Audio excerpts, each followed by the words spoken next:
Hi, I'm Mark Olives, and today I'd like to talk about the best exercise to get a six-pack. Frequently I get asked this question: how can I get a six-pack? What can I do to make my abs look better? What exercise is the best one? And the response I give people is usually a huge surprise, because what I do is I point over to the cardiovascular equipment, and they think, well, has this guy lost his mind? Did he not understand the question? I want these to look better. What's this going to do for me? Well, here's the answer. The fact is, you cannot spot reduce fat.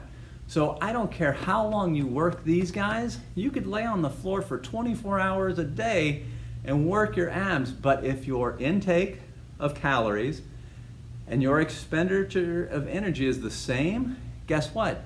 You didn't burn any fat, and consequently, these are not going to look any different. All those things they tell you on TV, 6 or 5-minute abs and all the equipment that they've got that they say they're going to give you these abs, it's all a lie, and it's just ripping you off. You're not going to do diddly squat until you get a caloric differential. So once you are burning more energy than you're bringing in, now your body will burn fat.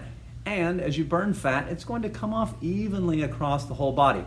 Another thing I tell people is, people spend a lot of time training their abs, and if it was true that you could burn fat over the muscle involved, you'd see a bunch of people who would have these big old fat arms and legs with these little tiny waspy waists. The fact is, your body doesn't do that. It loses weight in a nice even fashion, and it just comes off. So now that we're going to talk about needing to burn energy in order for these to look good, we've got to talk about what exercise actually burns more calories.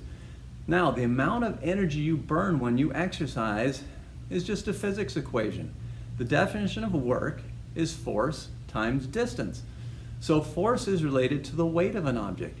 So the heavier weighted object and the greater distance it moves relates to more work, which is directly related to burning more energy or requiring more calories. So if we look at a crunch, I'm laying down, my whole body is fully supported, and then I lift maybe this part of my body up. So the weight of this part of my body is just a fraction of my body weight. Maybe it's 25, 30 pounds. I'm moving that through an incredibly small distance. Maybe I move a couple inches. So I got a couple inches times a small weight. That's not a lot of force and distance that's going to give me a lot of work.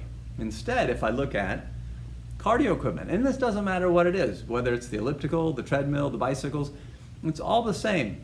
But the more weight you've got, let's say we're on the treadmill, I've got my whole body weight now. How far am I going?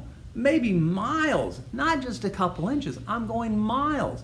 So I've got large weight, long distance. That's going to burn more calories and consequently going to help to get me the six-pack that I want. Remember, everyone's already got a six-pack. If we vacuumed the fat off of everybody, you'd look wonderful. So it's not that important what exercise you do. It is important to maintain good trunk strength because that helps protect your back. But strictly from an aesthetic standpoint, the biggest thing you can do, the best thing you can do to get these guys looking good is burn some calories. I hope this helps. Thanks.